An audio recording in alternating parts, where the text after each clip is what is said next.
সবাই মিলে আমার মতো করে করবে।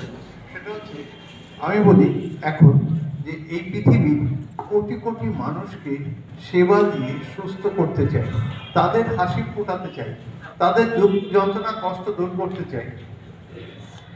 হে বিশ্বব্রহ্মাণ্ড, লক্ষ লক্ষ নিউট্রিশনিস্টের সহায়তা নিয়ে এই কাজটা একটা শ্রমিক মন্ত্রণালয়ের হাত ধরে করতে চাই।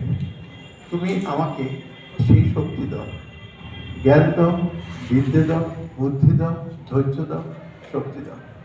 দেখুন, প্রতিদিন বিশ্বব্রহ্মাণ্ডের কাছে এই প্রার্থনা করুন, আপনাদের সাকসেস আমি কথা দিচ্ছি। আজকে যারা নতুন এসছে আপনারা বলবেন, আমি 5 বছর আগে যখন এসেছিলাম, আজকে যেমন আমি বলতে পারছি 2030-এ আপনারা এই স্টেজে দাঁড়িয়ে বলবেন, আপনাদের তখন হল ভর্তি থাকবে।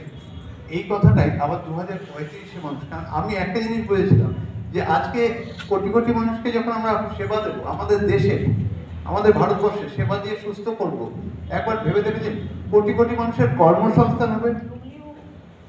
কর্মসংস্থানটা ছোট হয়ে গেছে। আজকে বাংলা বলুন, দেশ বলুন, সব জায়গায় এমপ্লয়মেন্ট একটা ক্রাইসিস হয়েছে, এটা আমরা সবাই জানি। প্রত্যেকের ঘরে অভাব নামক একটা বস্তু ছুঁয়ে গেছে। বিশ্বাস করুন, আমার ঘরে একদিন ছুঁয়েছিল।